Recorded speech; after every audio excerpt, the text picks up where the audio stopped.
Admirar a un asesino. Yo fui admirador de un asesino, y esa ha sido mi mayor estupidez. Verlos como estrellas, apreciar con asombro sus actos y creer que podría ser como ellos. Ahora, siempre que me levanto de la cama siento un enorme desprecio hacia mí mismo, y si me permiten hablar sobre las aberraciones que hice, probablemente comprenderán el porqué.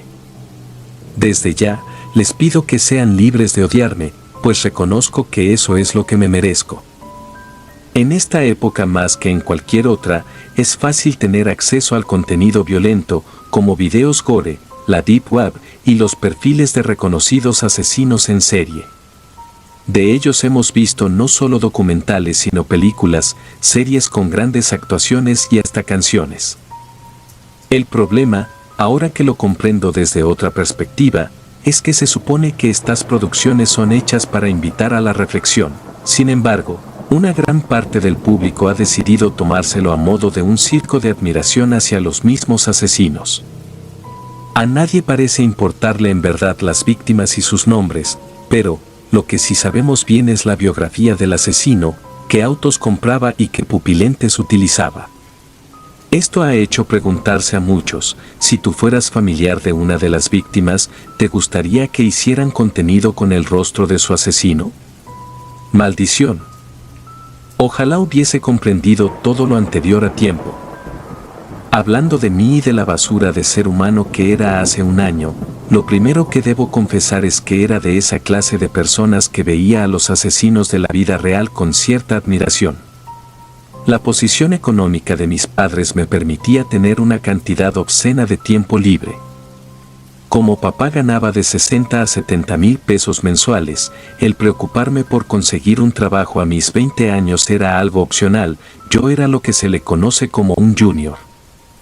Con tantos meses libres por delante, me dediqué a investigar sobre homicidios y consumir cualquier producción que tuviera que ver con muertes violentas.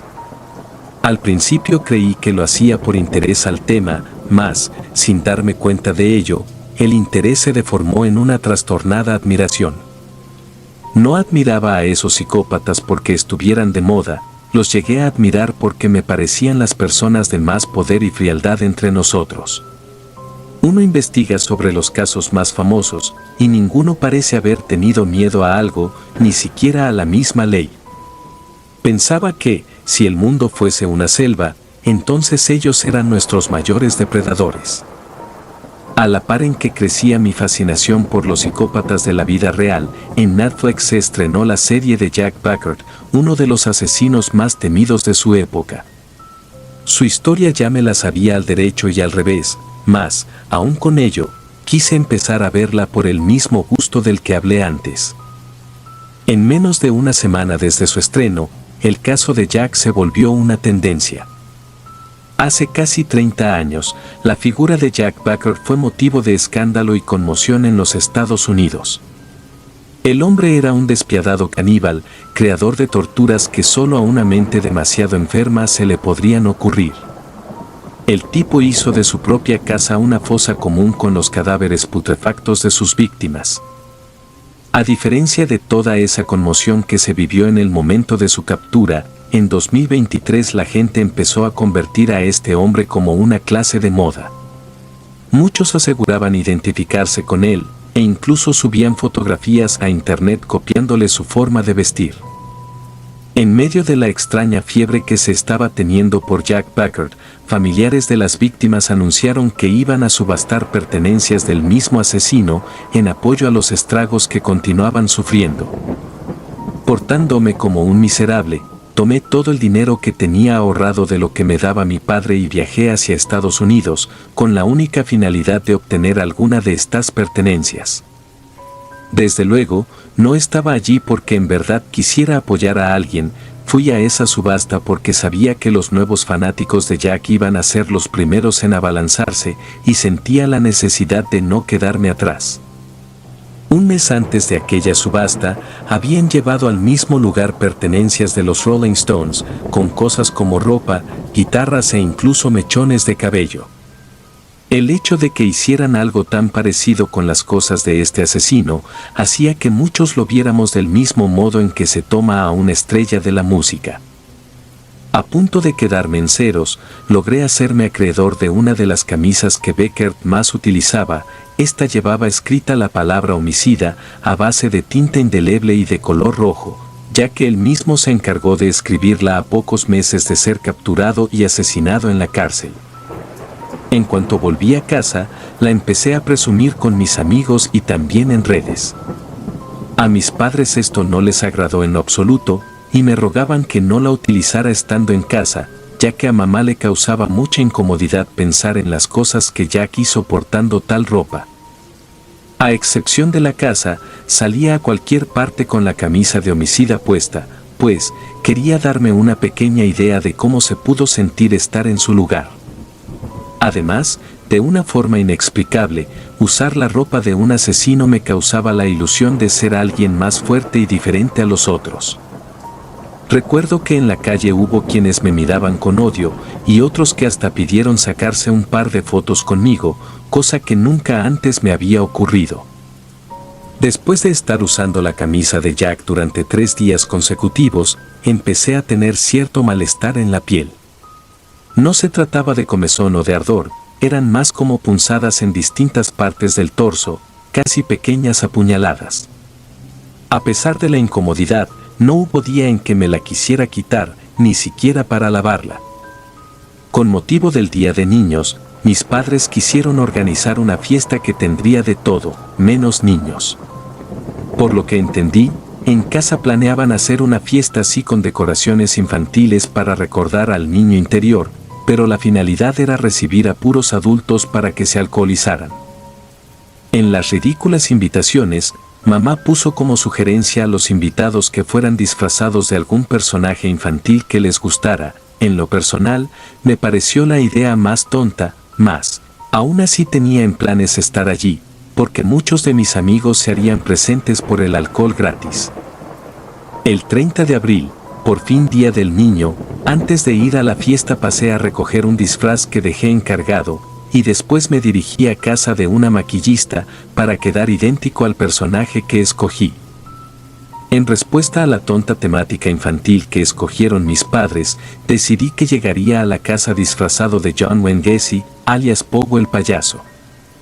De alguna u otra forma, se podía decir que fue un personaje bastante relacionado con los niños, y de seguro al verme tomar su papel, los invitados de la fiesta llegarían a comprender cuál era mi verdadera opinión en cuanto a su celebración ridícula. Por algo el Día del Niño se llamaba así, y no Día del Adulto. Luego de comprarle a un vendedor de globos todo lo que tenía, me fui directo a la casa. Aunque ahora mi apariencia era la de otro asesino, todavía llevaba puesta la camisa de Jack, esta vez debajo del traje de payaso.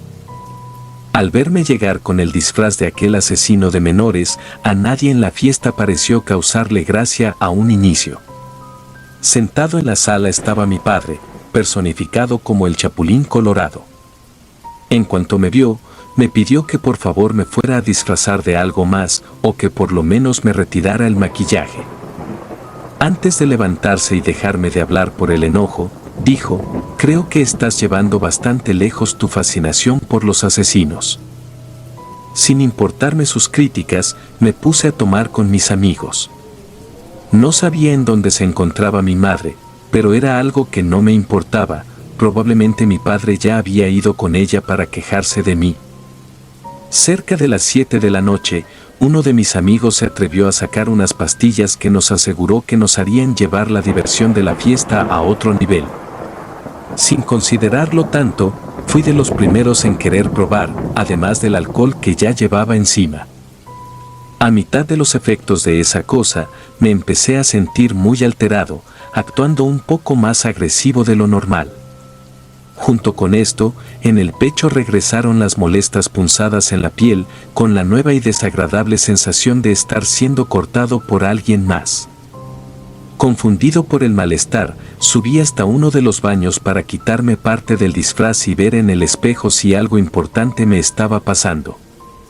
Recuerdo que mi vista se tornó ligeramente borrosa y la ansiedad empeoró. Al ver en qué condición se hallaba mi piel, descubrí que tenía muchas cortadas en el pecho, abdomen y espalda. Se veía como si hubiesen sido hechas con un cuchillo de gran grosor. Por unos minutos permanecí enredado en la confusión.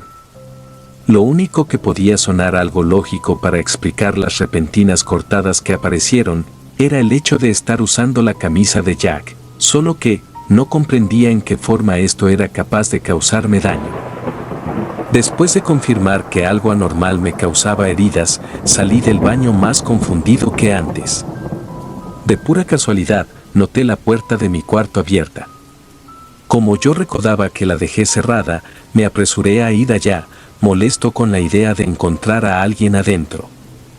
Tan pronto como entré, vi a una mujer de vestido y máscara de pájaro revisando mis cosas. Por el volumen de la música, esta no se dio cuenta de mi presencia. No sé en qué manera explicar lo que me pasó después. De pronto, fue como si un arranque tomara control de mis acciones. En un instante, dejé de razonar bien y de pensar en lo que me rodeaba, para actuar como un hombre casi poseído.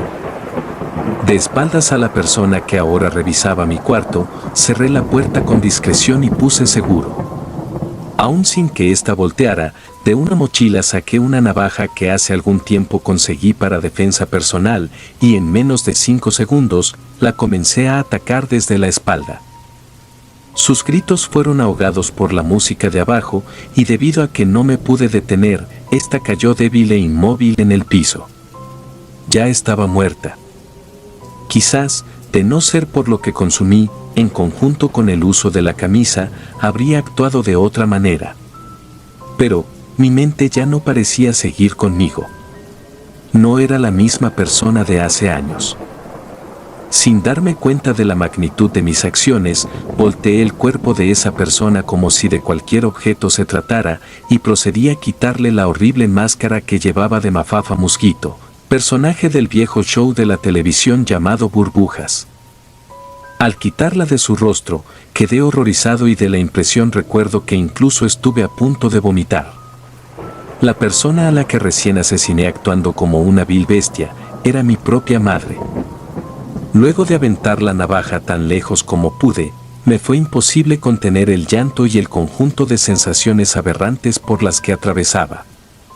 Tal y como dije antes, en ese momento fue como perder la capacidad de pensar y quedé a merced de mis enfermos impulsos. Antes de la fiesta, mi madre en ningún momento nos quiso decir de que se disfrazaría, porque quería guardarlo como una sorpresa y temía que otros le copiaran. Al ver su disfraz manchado de sangre, sufrí un ataque de paranoia. En lugar de pensar en que era lo mejor para ella, actué en base al horror, y lo único que se me ocurrió hacer fue llevar su cuerpo hacia otra parte de la casa que no fuera mi cuarto, ya que pronto se podía manchar mi alfombra. Sin darme tiempo a asimilar que el cadáver que llevaba entre manos era el de mi madre, me apresuré a arrastrarla por el pasillo, para después abandonarla debajo de la cama de la habitación que compartía con papá. No era una acción nada inteligente, pero no fui capaz de pensar en algo más. En cualquier momento alguien la encontraría, y entonces mi deber consistiría en actuar como el hijo devastado y confundido.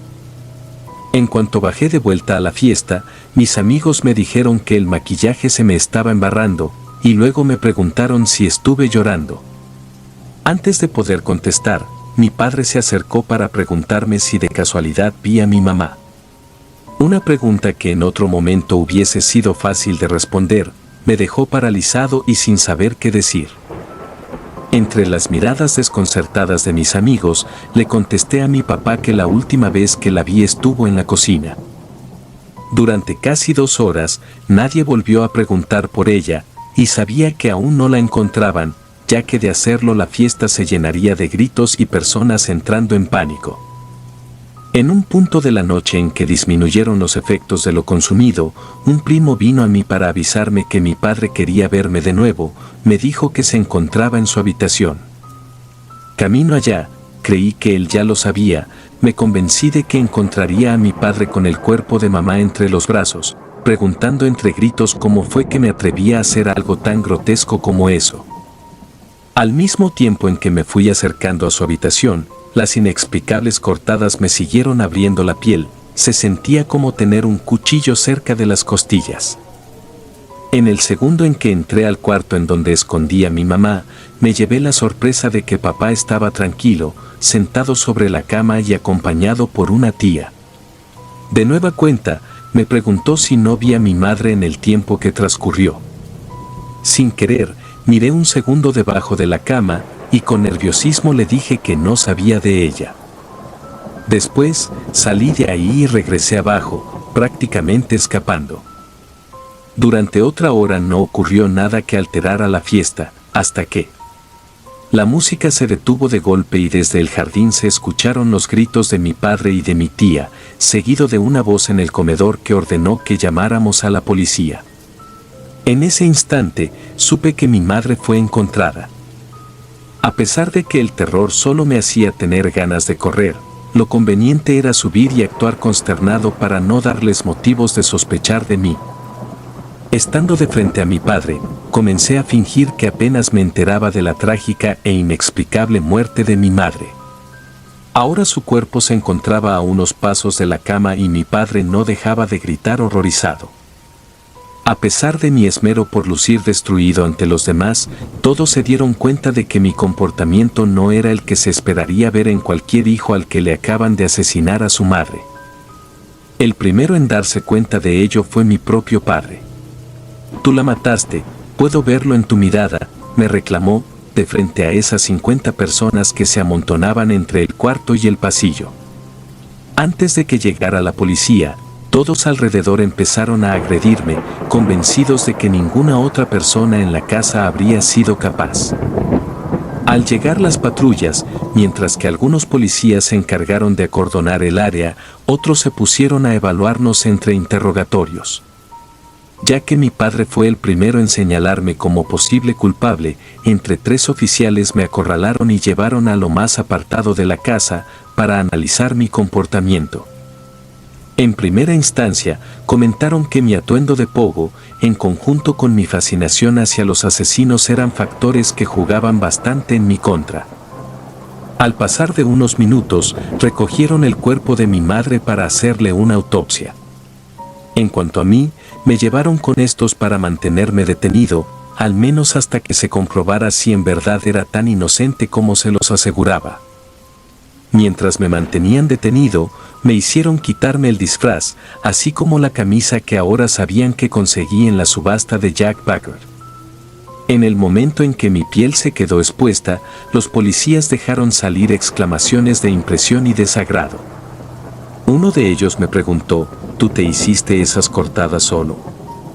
Al ver hacia mi pecho, descubrí con el mismo horror que ellos, que las cortadas de cuchillo se habían multiplicado y algunas se veían muy profundas. Estas no estaban así hace unas horas, la última vez que me miré a mi espejo. De pronto, era visto ante la ley como alguien al que le gustaba autolesionarse. No supe cómo explicar la aparición de aquellas cortadas. Si les decía que estas aparecieron solas por el uso de la camisa de Jack, ninguno de ellos me iba a creer. Por un día completo estuve detenido, pero se vieron en la obligación de liberarme, porque hasta entonces no hallaban nada en mamá que sirviera para inculparme. La navaja con la que la ataqué la escondí, y por los guantes que llevaba puestos por el disfraz de payaso a la hora de hacerlo, ni siquiera pudieron dar con mis huellas. Previo a soltarme, me advirtieron que permanecerían cerca, por lo que no contaba con una escapatoria. Como la casa tenía a más policías revisando el lugar, preferí irme a hospedar en un hotel cercano. Sabía que no era del todo libre, mas no se me ocurrió nada mejor. Entré a la habitación del hotel con la misma camisa usada por Jack, con la única diferencia de que ahora ya no me enorgullecía el portarla. En un intento desesperado por quitármela y no volverla a usar nunca, fui al baño y me la retiré, sufriendo por el ardor de las heridas. En ese mismo instante, vi cómo de frente al espejo algo me provocaba nuevas heridas. Primero sentí una puñalada en el abdomen, y al quedarme doblado por el dolor, ese algo afilado e invisible continuó haciéndome nuevas heridas. En los siguientes minutos, lo que sufrí se sintió como si más de 5 cuchillos me estuvieran cortando al mismo tiempo. Al final, quedé retorciéndome en el piso y sin poderme mover. Aunque no recibí una sola puñalada, las cortadas eran incontables. Me costó trabajo poderme levantar después de aquello. Al mirar cómo se encontraba mi cuerpo ahora, no parecía quedar centímetro que no estuviera cubierto por cortadas. Entre las líneas que se me abrieron, en el pecho me rebanaron la frase, ¿aún crees que es divertido? Al leer esto, supe que de alguna manera mi dolor fue causado por el mismo Jack Baker. Por lo visto, los fantasmas existían y aún en la muerte podían ser violentos. Y si no se trataba del fantasma de Jack, entonces el hacerme propietario de algo suyo me dejó maldito. Ante la pregunta que me quedó cortada respondí con un no. Ni admirar a los homicidas o convertirse en uno es algo divertido. Ya sabía lo que se sentía acabar con la vida de alguien y no era nada de lo cual estar orgulloso. A pesar de las investigaciones y la autopsia de mi madre, nunca pudieron comprobar que fui yo el culpable, hasta hoy, que estoy teniendo el atrevimiento de hablar sobre todo esto. Aunque hace un año no me culparon por aquel homicidio, mi padre continuó estando seguro de que fue obra mía y de nadie más. Por lo tanto, me terminó echando de la casa. De ser un joven consentido, tuve que aprender a arreglármela solo trabajando como un lavaplatos. Diría que así terminó todo, pero, si estoy contando esto, es porque algo más grande que yo sigue atentando en contra de mí. Cada noche me es imposible dormir, porque esta cosa no me ha dejado en paz. A diario vuelvo a ser atravesado y rebanado, al punto en que ni siquiera las curaciones son suficientes para hacer que las heridas cierren. Por mi condición de salud actual, sé que ya se acerca mi tiempo de morir. Creo que la muerte lenta es lo peor que le podría desear a alguien, y no creo ser el único en pensar así.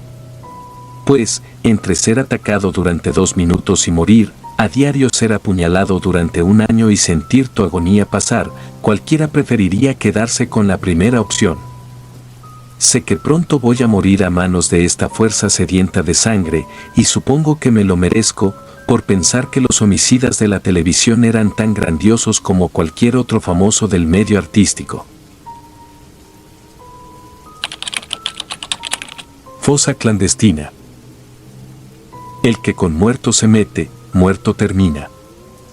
Puede que el terror y la repulsión de la ciencia ficción nos dejen dormir, pero estoy seguro que, si les dijera que hoy mismo podrían estar portando larvas adentro de sus poros, ni siquiera serían capaces de cerrar sus ojos por un par de minutos.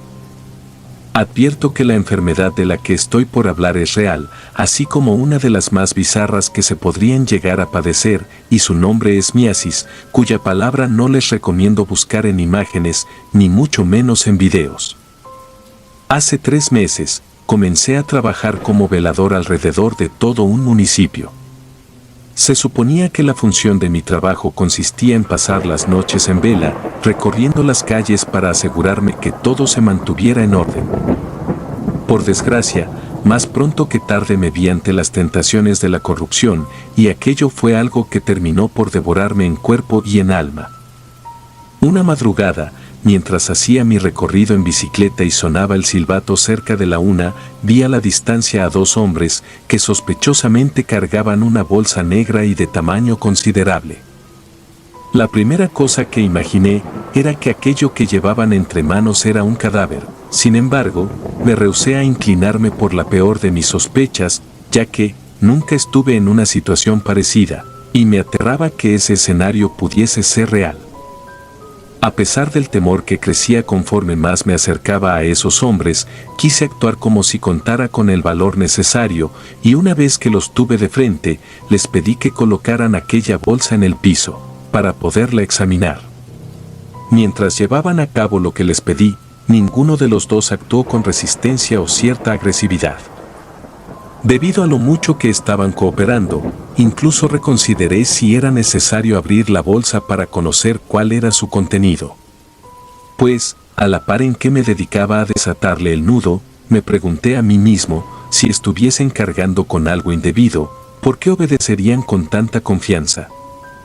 En el segundo en que abrí aquella bolsa, los dos se me acercaron de más y sin siquiera esperarlo, me amenazaron en voz baja.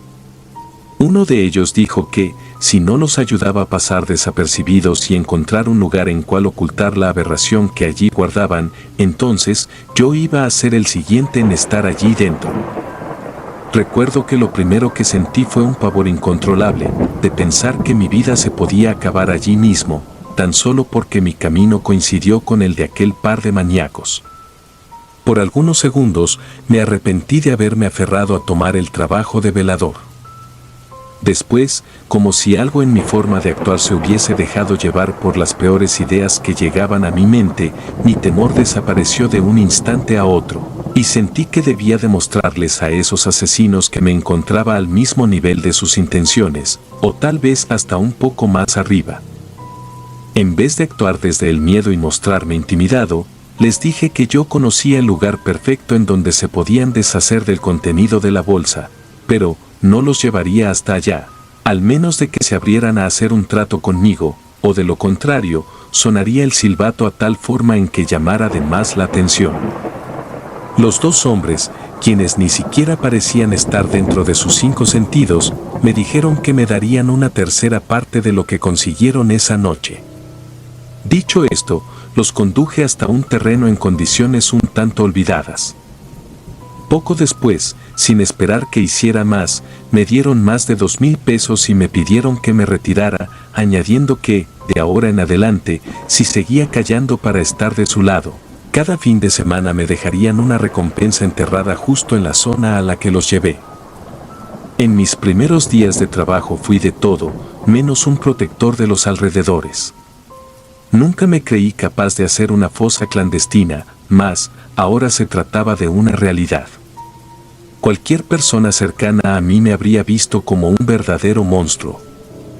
Siempre que visitaba la casa de mi madre, ella se expresaba orgullosa, diciéndole a sus amigos que gracias a mí, sentía que podía volver a dormir con tranquilidad. En cuanto a la forma en que me sentía conmigo mismo, no hubo día ni hora en la que me cuestionara por lo que estábamos haciendo. Mi interés por el dinero fácil era mayor al respeto que le tenía a los muertos. Las primeras 2 semanas en las que fui cómplice, yo mismo me quise esforzar por sentir algo de culpa, pero, por cada 1,000 pesos que sacaba de entre la tierra, más se iba perdiendo lo poco que me quedaba de humanidad. No me llegaba a sentir tan culpable, puesto que no era yo quien cometía el mayor de los delitos, únicamente me encargaba de encubrirlo. No sabía de forma exacta a qué se dedicaban esos hombres que compraban mi silencio, pero no era algo que en realidad quisiera conocer. Lo único que sabía era que cada fin de semana hacían más grande aquella fosa secreta. Cada mañana de sábado, en la que me ponía a escarbar entre la tierra para sacar los billetes, el lema que me repetía sin cesar era: no hay mal verdadero que causen los muertos. En uno de esos sábados en los que me arrodillé sobre la tierra de esos muertos, encontré el triple de lo acostumbrado. El escenario era una completa porquería, mas era capaz de soportar la tierra, las arañas y la infestación de moscas, por mera avaricia. Desde aquella ocasión en que me encontré más dinero de lo acostumbrado, cada tanto me parecía escuchar risas de una multitud, sin que hubiera alguien. A diferencia de cómo le sucede a la gente con algún trastorno mental, no las escuchaba en mi mente, las oía por las calles, mientras me encontraba en mi turno de vigilar. En otras ocasiones, estaba seguro de ver a algunas personas caminando solas por los caminos que debía vigilar. Sin embargo, en cuanto me les acercaba, éstas desaparecían. Hasta cierto punto, trataba de encontrarles una explicación en base a los muertos que se encontraban ocultos. Lo que no sabía era que, tanto las risas como las siluetas, eran el anuncio del castigo que estaba por azotarme. Recuerdo bien cómo todo comenzó con una comezón insoportable en mis brazos y cabeza. El problema no lo atendí, hasta que una gran parte de mis poros se enrojecieron y abrieron, causándome no solo una hinchazón insoportable, sino también un dolor que provenía del interior. Al ver que el problema no se detenía con ningún remedio, acudí al médico más temprano. En cuanto éste me recibió, me dijo que aquellas protuberancias no eran obra de picaduras ni mucho menos de una reacción alérgica, se trataba de uno de los casos de miasis más serios entre los registros. Sin saberlo, estaba sufriendo una enfermedad infernal con todo el sentido de la palabra. La miasis cutánea era el resultado a que los huevecillos de las moscas fueran insertados en lo más profundo de nuestros poros. En un sentido literal, mi cuerpo se convirtió en asilo de huevecillos, de los cuales próximamente brotarían larvas. Pareciera difícil de imaginar que algo así pudiese ocurrir, pero me temo que es tan real, doloroso y repulsivo como se escucha. El médico dijo que, en los casos en donde solo emergía una larva, los pacientes lo podían superar con tratamiento y compresas tibias. No obstante, quienes quedaban plagados debían acercarse al hospital para que los gusanos fueran extirpados con pinzas y material profesional. En mi caso, la infestación ya estaba avanzada para el momento en el cual me acerqué. Las larvas ya las tenía retorciéndose hasta en mi cuero cabelludo y el mal se continuaba recorriendo. En cuanto fui internado, supe que el mal que ahora me aquejaba, lo obtuve por estar en contacto con las moscas que se agrupaban sobre la fosa. Por más que mi caso fue tomado como emergencia, ni entre todos los doctores podían detenerlo. Como si fuese un castigo proveniente del infierno, en cada rincón de mi cuerpo continuaba creciendo la plaga de larvas. Aquello era lo que me había ganado por crear un territorio de muertos. Las semanas continuaban avanzando y no me podían dar de alta. Sabía que ya contaba con más dinero bajo tierra, pero, ahora, ni con todo el dinero acumulado podía llegar a una cura, pues, para mí, simplemente no existía. Adentro del hospital, las risas de los muertos se seguían escuchando a mi alrededor. Sabía que se estaban burlando de mi situación. Me estaba pudriendo en vida, muriendo con cada hora que pasaba. Los médicos seguían de pequeña operación tras pequeña operación y no obteníamos ni la mínima mejoría. A casi un mes de que inició la infestación a mi cuerpo, me encontraba débil, con infecciones de estómago y enfrentando fiebres imposibles de controlar. El día de ayer nos dejaron sin esperanzas a mi familia y a mí. Mi caso ha llegado a un límite en el que lo único que me queda a mí es resignarme a que me falta poco para morir. La única cosa que me diferencia de los muertos es que estos no están conscientes en el momento en que las larvas se retuercen entre su piel, y yo sí lo estoy. Sabiendo que no me queda mucho tiempo de aquí a que las larvas me terminen de consumir, decidí confesar mi más grande secreto, para que al menos mi última disculpa con aquellos muertos sea el que puedan ser entregados a sus familiares, que probablemente ya llevan tiempo buscándolos. Si en pocos días llega mi hora oficial de fallecer, entraré al ataúd ya plagado de inmundicia, y solo me queda pensar que, de haber hecho lo correcto desde un inicio, sin tener un interés enfermo por el dinero y mostrarme más cruel que aquel par de asesinos, en este momento no estaría enfrentando este caso tan grave de miasis. Si alguien se cree lo suficientemente fuerte del estómago, lo invito a que busque imágenes de mi enfermedad, para que por lo menos se haga una idea del enorme castigo que he tenido que enfrentar en vida. Si alguna vez piensas en cubrir una fosa clandestina, quizás seas el siguiente en ser portador de larvas y contar su historia desde una camilla en emergencias. Lista de flores. Corría el incierto y tormentoso año 2020. Los minutos parecían horas y las semanas meses. Por desgracia, el ser humano no solo enfermó de un virus, también enfermó de pánico, ira y locura. En 2020, trabajaba noches y madrugadas vigilando un deportivo y sus alrededores, llenos de departamentos y pequeños negocios. Aunque por fuera el lugar en el que trabajaba parecía ser pacífico, lo que se ocultaba al interior de los departamentos era algo que al menos yo ignoraba. Sin siquiera sospecharlo, muy cerca de donde vigilaba, vivía un hombre con una percepción de la realidad trastornada. Un par de veces escuché a los vecinos decir que el viejo del tercer piso del edificio 6 era un ex militar de 65 años y su nombre era Elmer.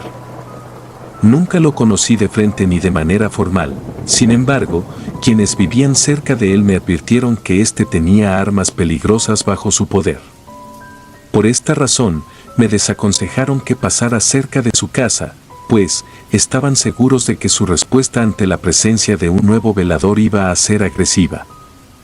Al principio creí que tantas advertencias eran un tanto exageradas. Lamentablemente, a 3 semanas de haber tomado el trabajo, comprobé que el terror que la gente sentía por el señor Elmer estaba más que justificado. El viejo Elmer lidiaba a diario con un pensamiento obsesivo y no fue capaz de pelear contra su propia paranoia. Desde que inició la pandemia, el señor tomó una postura gobernada por el pánico a enfermarse y fallecer dentro de los pasillos de cualquier hospital. Su angustia con respecto al tema fue tan lejos que, en un punto del encierro, ni siquiera permitió que su única hija se acercara a la casa para visitarlo.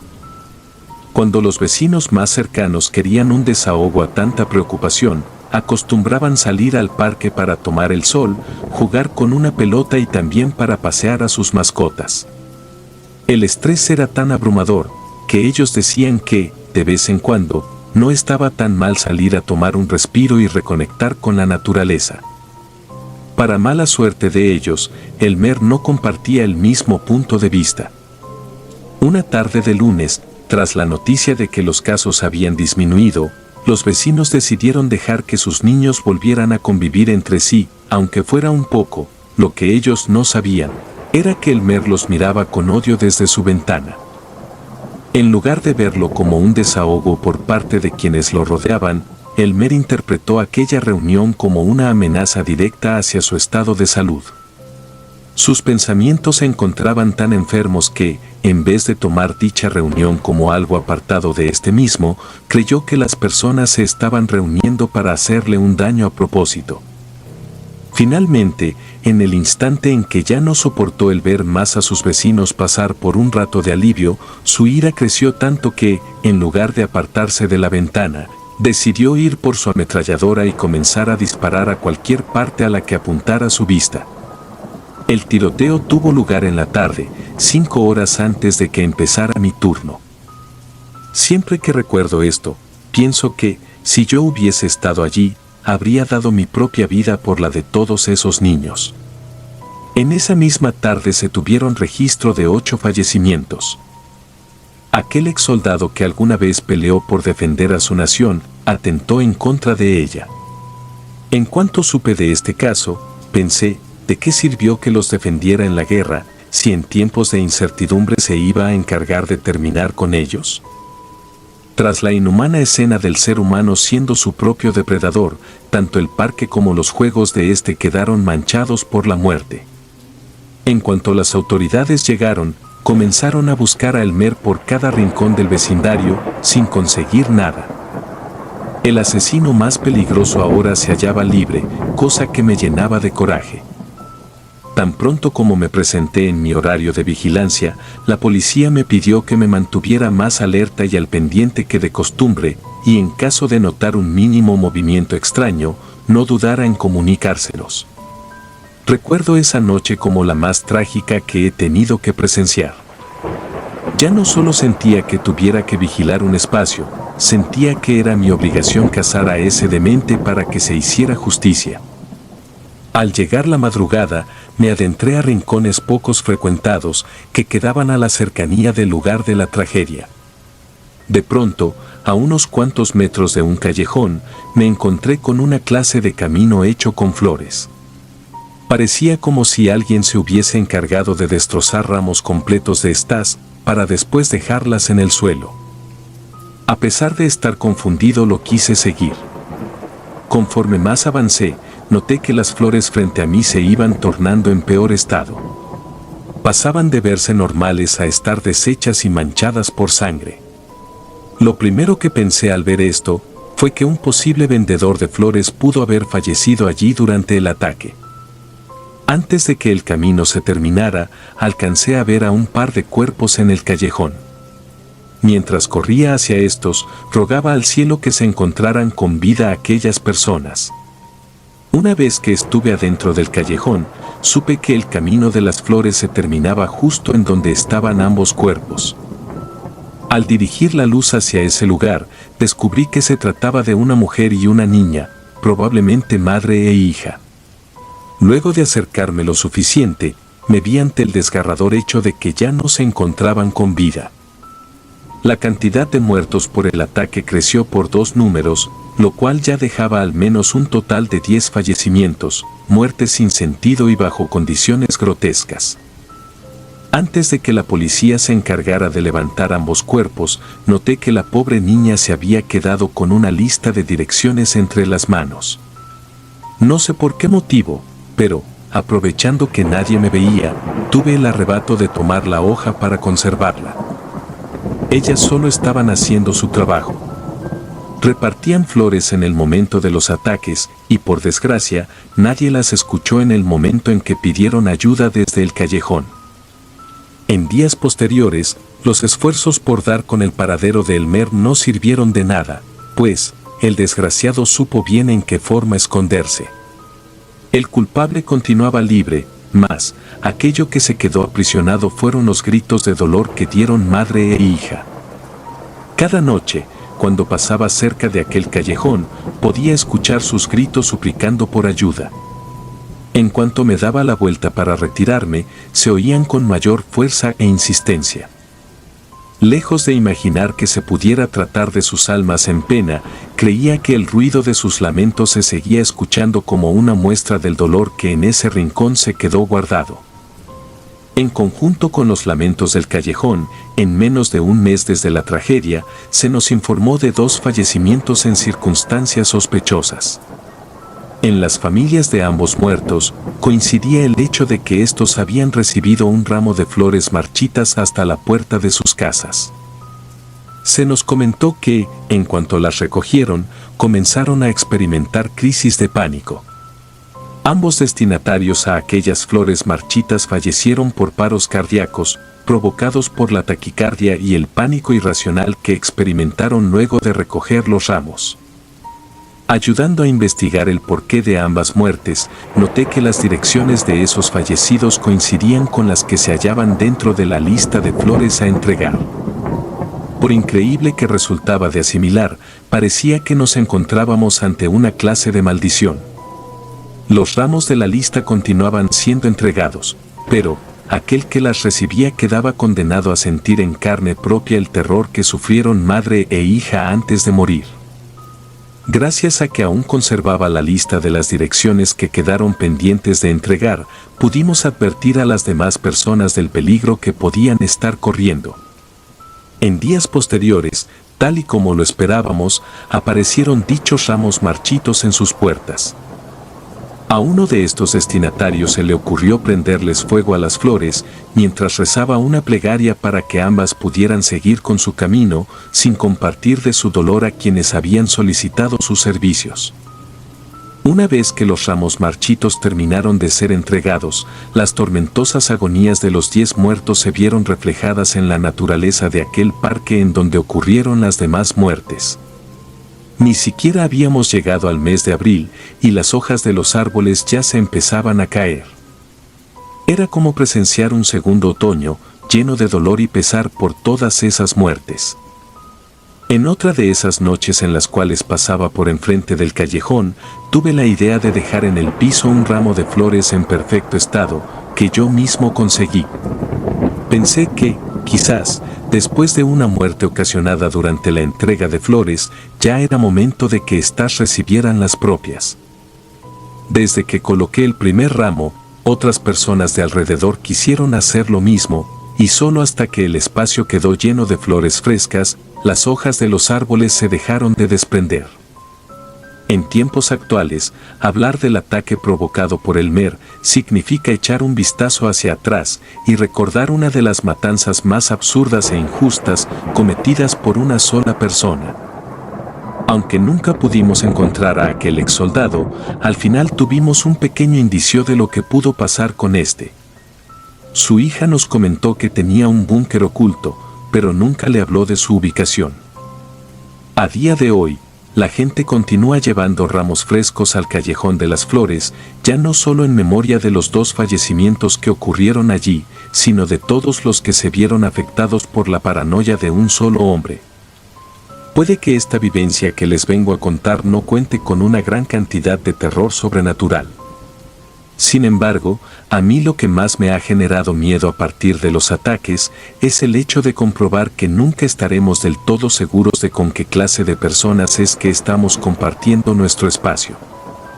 Puede que nuestro vecino de a un lado tenga el deseo de hacernos daño y nosotros simplemente lo ignoremos, porque aquello que pasa tras las puertas de una casa ajena siempre será un misterio.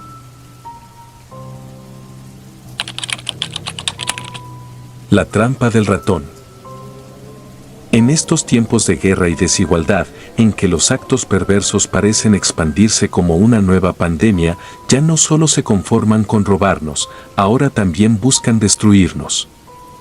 De lo que estoy por hablar se trata más de una advertencia que de una vivencia, sobre todo porque estamos en época de vacaciones. En estas fechas, mientras que algunos quieren relajarse o acercarse a la espiritualidad, otros tantos se encuentran en busca de sangre y rendir sacrificios. El año pasado, aprovechando las 2 semanas libres que nos dieron por Semana Santa, mi familia y yo viajamos desde Nuevo León hasta San Antonio para visitar a unos familiares. Mi familia principal estaba conformada por mis padres, mis 2 hermanos mayores Enrique y Alejandro, y finalmente estaba yo, la hija menor, de 17 años. La forma en que nos trataron las vacaciones del año pasado fue bastante positiva. Después de tanto cumplir con la escuela y los compromisos, se sintió bien contar con algunos días de distracción. Todo habría sido una experiencia de ensueño, de no ser por el momento en que regresamos a casa. Creo que, por lo general, lo que uno espera encontrar en su hogar después de haber estado afuera poco más de una semana, es algo de polvo. Quizás unos cuantos insectos o tal vez hasta un poco de comida echada a perder en el refrigerador, mas no lo que nosotros encontramos. Luego de pasar tantas horas sentados por el viaje de regreso, llegamos a nuestra calle a las 4 de la madrugada. En cuanto bajamos de la camioneta, encontramos la puerta de la casa y todas las ventanas abiertas. Antes de siquiera entrar, vimos que las luces estaban encendidas, como si adentro hubiera alguien más. En vez de avisar a la policía, lo primero que mis padres hicieron fue entrar a revisar. Como no escuchamos gritos ni quejas por parte de ellos, mis hermanos y yo también nos decidimos a seguirlos. Al entrar, vi que en la sala hacían falta la pantalla y el estéreo, nos habían robado. A pesar de que el robo a nuestras cosas de mayor valor fue motivo suficiente para que nos sintiéramos angustiados, parecía que en el entorno había algo más por lo cual debíamos de temer. Por alguna razón, se alcanzaba a ver como una clase de humo y olía a hierbas quemadas.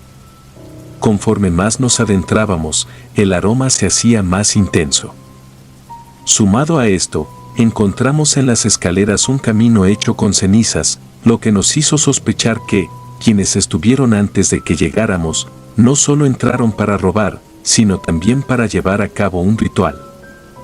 Justo cuando mi madre quiso entrar a su habitación para averiguar qué otras cosas se llevaron, la escuchamos gritar y la vimos salir corriendo. Al preguntarle qué cosa vio allí adentro, nos dijo que el cuarto estaba lleno de víboras. Sin explicarnos la razón de ello, mis hermanos y yo nos asomamos y comprobamos que se trataba de una severa infestación de víboras. Aquello de lo que ahora éramos testigos era por completo repulsivo y espeluznante. Todas ellas se retorcían sobre la cama, el piso y los muebles.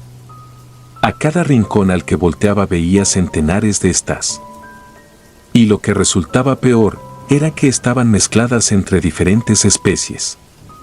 Como siempre tuve un gran rechazo hacia los reptiles, ni siquiera me atreví a pasar. Inquieta por averiguar en qué estado se hallaba mi propio cuarto, preferí dirigirme a este. Desafortunadamente, después de abrir la puerta, me encontré con el mismo escenario de hace unos segundos, víboras entre mis cosas, sobre la cama y cerca de la puerta. Una sola de ellas no habría tenido el poder de hacerme entrar en pánico, mas, estar ante la presencia de tantas, era como sentirse acechado por miles de presas a la vez. Mi hermano Alejandro, a quien no le causaban impresión dichos animales, entró a mi cuarto y comenzó a grabar vídeos sobre lo que ocurría. Este dijo que estábamos entre víboras y serpientes de distintas edades y que era probable que la mayoría proviniera de Australia. Ante la aberrante plaga que se hallaba en los cuartos, seguíamos sin encontrar una respuesta a por qué las fueron a dejar a nuestra casa. Mientras que Alejandro grababa la atrocidad, en una de las paredes del pasillo que conducía al baño encontré una leyenda que decía: «Bienvenidos a la trampa del ratón». Debajo de dicha frase, los responsables escribieron algo que no se podía comprender porque estaba en otro idioma, pero se veía como una amenaza. Antes de que pudiera tomar una fotografía de esa pared, oí a mi hermano pedir ayuda entre gritos intensos. En cuanto pudimos estar con él, nos pidió que con urgencia lo lleváramos de vuelta a la camioneta y nos dirigiéramos al hospital, pues afirmó ser mordido por una serpiente de cascabel. Mientras nos esforzábamos por llevarlo al piso de abajo, empezó a pelear por jalar aire, se escuchaba como si su garganta se le estuviera cerrando. Cuando volvimos a estar en la camioneta, su cuerpo se puso a temblar y su asfixia empeoró. A pesar de que mi padre conducía al máximo de velocidad que le era posible, los efectos del veneno estaban siguiendo su curso a una velocidad alarmante. Al entrar al hospital, lo recibieron en emergencias. Pero, por desgracia, algunos minutos después, los doctores nos informaron que en aquel hospital no contaban con ningún antídoto. Para entonces, la piel de mi hermano estaba de un color morado. Sin tener el mínimo tacto a la hora de decir las cosas, nos mencionaron que ya no existía forma de rescatarlo. Dirigiéndose a nosotros como si no pensaran antes de hablar, nos dijeron que lo único que nos quedaba por hacer era irnos despidiendo de Alejandro, antes de que concluyera su fase de agonía. A los 10 minutos de escuchar esto, mi hermano falleció frente a nosotros. ¿Quién iba a imaginar que un escenario tan agradable como lo fueron unas vacaciones familiares, se terminaría convirtiendo en el trauma más grotesco de recordar para nosotros cuatro? Luego del shock por perder de forma tan repentina a un miembro de la familia, nos vimos obligados a entrar en investigaciones, así como distintos procesos legales, para levantar nuestras denuncias y comprobar nuestra nula culpabilidad en torno a los escenarios que quedaron en la casa. Sin esperarlo, se nos prohibió la entrada a aquel que llevaba siendo nuestro hogar desde hace 15 años. Su interior tuvo que ser tratado por control de plagas, así como analizado por las autoridades hora con hora. Mientras que ellos llevaban a cabo las investigaciones y levantaban todo lo que no debía de estar, nos quedamos sin mi hermano y sin un techo propio. Lo único que vino a suavizar un poco el tormento fue el apoyo que mis abuelos nos brindaron de forma incondicional, dejando que nos quedáramos con ellos. Una vez que la casa volvió a un estado habitable, compartieron con mis padres un informe de todo lo que se encontró. Por lo que leí, en nuestra cocina y patio dejaron trampas para ratas con al menos 8 roedores muertos. De entre las serpientes que fueron recogidas, se encontraron al menos otras 2 especies peligrosas, las cuales eran cobra filipina y pitón constrictora. En cuanto al mensaje que pintaron en nuestra pared, descubrieron que estaba hecho en letras del nepalí y al español se traducía como lo siguiente: Gloria al Señor de los reptiles y gloria a la serpiente que tentó al hombre. El animal maldito del paraíso siempre ha estado entre nosotros. Cuando Eva alcanzó el conocimiento sin un límite, fue gracias a la serpiente, el ser que fue capaz de vencer a Dios y convencer a sus hijos dentro de su propio territorio. Hoy ofrecemos esta sangre y carne inocente al Señor de los reptiles. Ofrecemos en sacrificio a quienes asumen ser hijos de Dios, sin darse cuenta de que han estado desterrados del auténtico paraíso. Porque el que en tus tierras busca ganar, en tus tierras te ha de venerar. Una vez que aquel mensaje quedó descifrado, nos quedó claro que los 5 fuimos víctimas de un retorcido ritual, vivido en tiempo real y de forma insospechada adentro de nuestra casa. No solo se trataba de la escena de un robo, era una maldita trampa. Las preguntas que hasta entonces quedaron sin una respuesta eran: ¿por qué escogieron a nuestra familia y quiénes fueron los culpables? Los meses posteriores a la desgracia transcurrieron sin novedad alguna, por lo cual comenzamos a creer que solo tuvimos la mala suerte de que nuestra casa fuera seleccionada por el azar. Desde la muerte de Alejandro, mi padre comenzó a tener un comportamiento bastante agresivo con quienes lo rodeábamos y también con aquellos que pasaban cerca de la casa. No podía superar el trauma por la muerte de mi hermano y ahora cada suceso poco inusual lo tomaba como una amenaza. Lo más preocupante era que, incluso hubo ocasiones en las que llegó a sospechar de nosotros. Su paranoia iba más lejos en cada día, y era algo que no me dejaba dormir por las noches, ni poder verlo con la misma confianza que siempre le tuve. Justo cuando pensé que ya nunca volveríamos a saber una sola palabra que nos ayudara a que el caso tuviera un seguimiento, en internet encontré una noticia que me causó dolor al centro del pecho, y me llevó a tener un mareo tan fuerte y repentino que tuve que sentarme para no caer. La noticia era un reflejo, casi un déjà vu. Por segunda ocasión en Nuevo León, una familia fue víctima por los ataques de reptiles peligrosos, puestos a propósito al interior de su casa.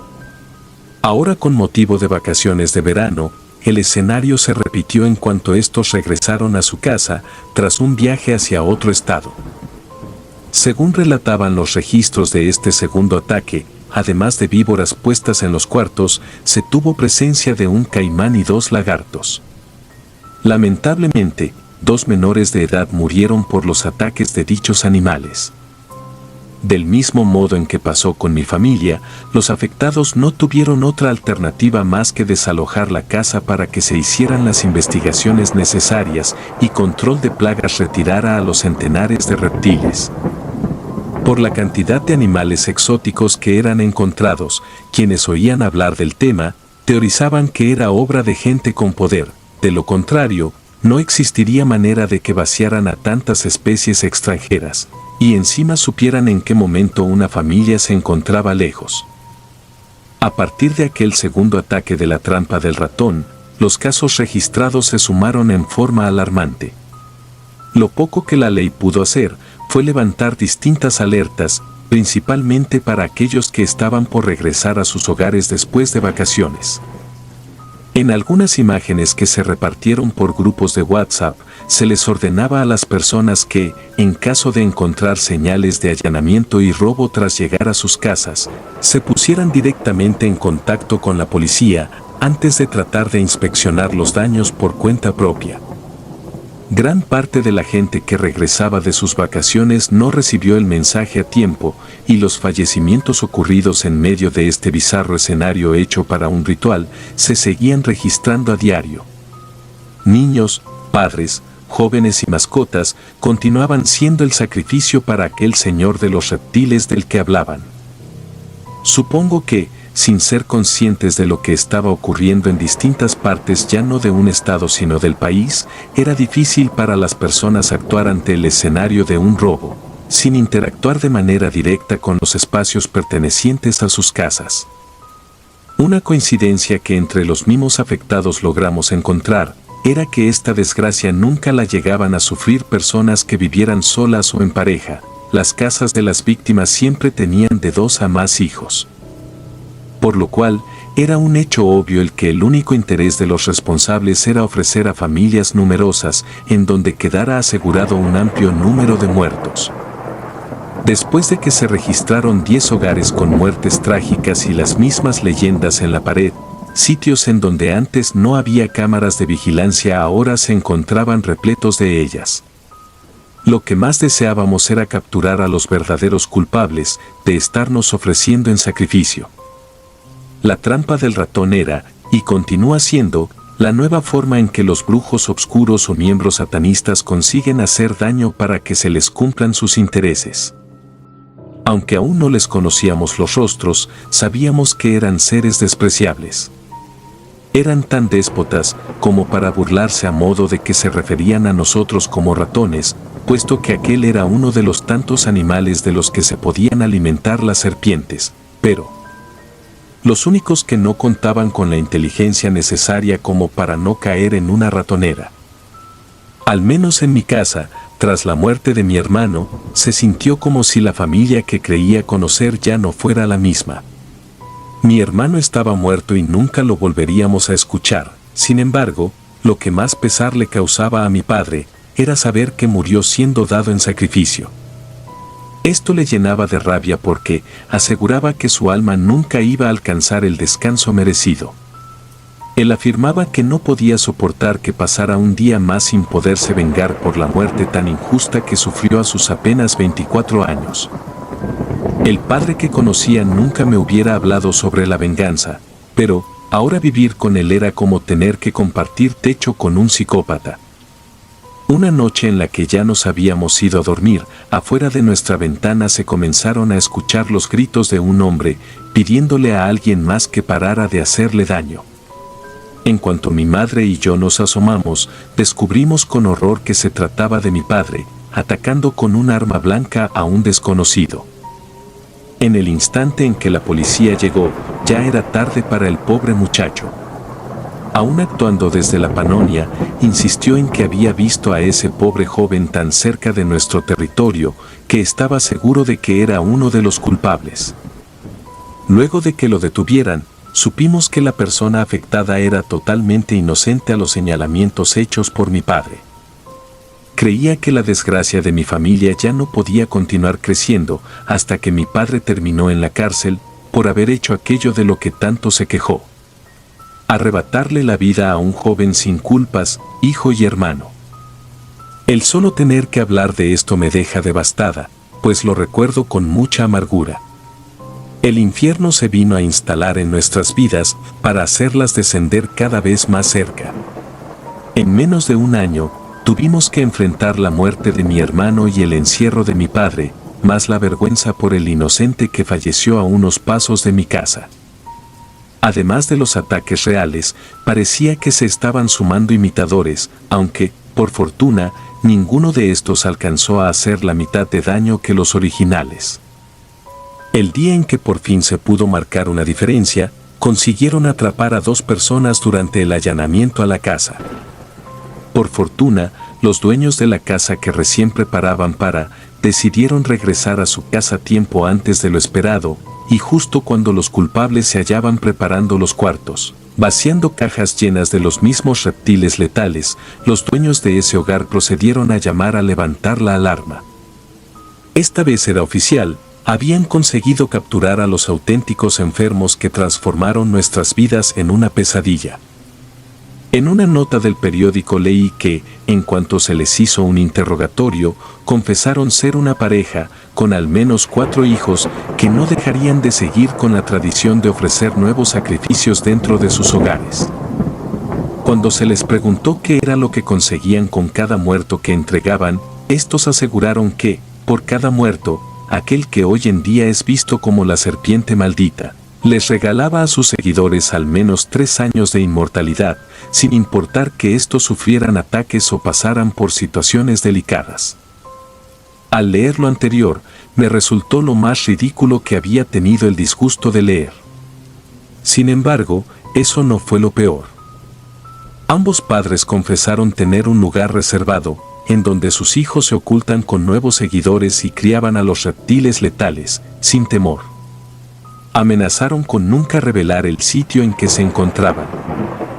Lo último que decía la nota era que este nuevo culto que ofrecía muerte a los reptiles llevaba años bebiendo sangre de víboras, seguros de que eso los convertía en personas mucho más fuertes que el resto. El señor de los reptiles, por lo que yo entiendo, es una forma en la que se refieren a Satán. Ellos piensan que este mundo es su mundo, desde que Adán y Eva fueron desterrados. Esta gente retorcida piensa que somos hijos de esa manifestación de serpiente. Desde que se supo que un grupo entero de estas personas seguía libre, muchos ya no quisieron dejar sus hogares sin nada de vigilancia o en total soledad. Antes de hablar sobre en qué posición me encuentro yo con respecto a los eventos de los que he hablado, cerraré con la última advertencia. Estas personas se mofan de Dios y toda religión al llegar la Semana Santa.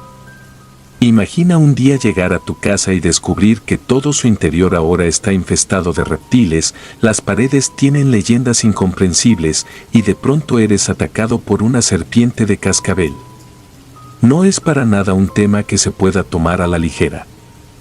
Lamentablemente, he descubierto que hay mucha gente que ha preferido inclinarse hacia este nuevo culto a la blasfemia y la adoración al reptil.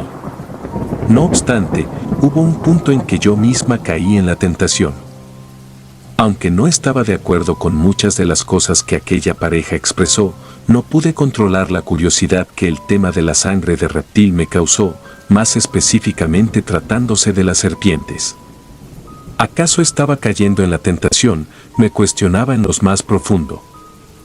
¿Y si probaba un poco de esta, podía llegar a ser tan malo como lo creía? Y si la experiencia me resultaba agradable, entonces, ¿eso demostraría que era más hija de lo maldito que una hija del bien? Hace 4 meses, me acerqué a una tienda de mascotas que conocía cerca de la casa y pregunté por la venta de víboras inofensivas. Los encargados de la tienda me comentaron que dicho animal había estado volando en cuanto a ventas. Las mismas personas que se encargaron de atenderme reconocieron que la venta de reptiles tuvo tanto incremento debido a que la gente quería poner a prueba los beneficios de su sangre. A pesar de que me dirigí a la tienda por la misma razón que todos ellos, actué consternada, pero, de igual manera, salí de allí con una víbora como mascota. Sin decirle a mi madre ni a mis hermanos, la llevé hasta la casa. Durante 2 días me estuve cuestionando si estaba segura de hacer aquello que mi impulso me dictaba. Finalmente, una tarde en que me encontraba sola en la casa, le hice daño a aquel animal y actuando como lo hacían los pertenecientes al culto del Señor de los reptiles, la bebí, con la intención de comprobar si era cierto que podía llegar a sentirme con mayor fuerza. Después de lo hecho, me sentí muy avergonzada y culpable. Fue como traicionar a mi propia familia y a la memoria de mi hermano. Me arrepentí como nunca antes de mis actos, sabiendo que, si aquel acto terminaba por agradarme, entonces corría el riesgo de ser la siguiente en usar la sangre a su favor y no podía estar segura, pero, quizás, la siguiente en allanar un hogar igual podía ser yo. Tiempo después de poner a prueba lo que esa pareja de enfermos afirmó en sus testimonios, descubrí que, en efecto, uno se podía sentir con mayor vitalidad tras ingerir de esa sangre. Por otra parte, me negué a seguir cayendo más bajo. Tal vez ya había hecho una pequeña parte de lo que aquel grupo hacía a diario, mas, no por ello me iba a dejar dominar por la idea de que el ser humano es más hijo del mal que del bien. Ahora sé que puede ser fácil escalar en los actos cometidos la perversidad. Para aquellos que se interesan en hacer rituales con fines dañinos, existe una línea muy delgada y casi invisible entre lo que es cometer un acto poco común, a caer en el extremo de matar personas en masa, en nombre de una entidad o un demonio.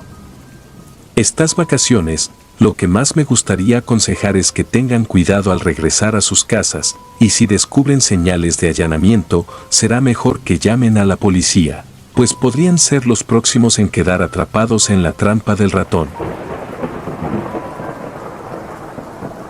Si te gustaron los relatos, me gustaría que me apoyaran con un like o haciendo un comentario, ya que eso nos ayudaría bastante. Y si no estás suscrito o suscrita, te invito a que lo hagas para que no te pierdas lo mejor de relatos de terror. Sin más, gracias.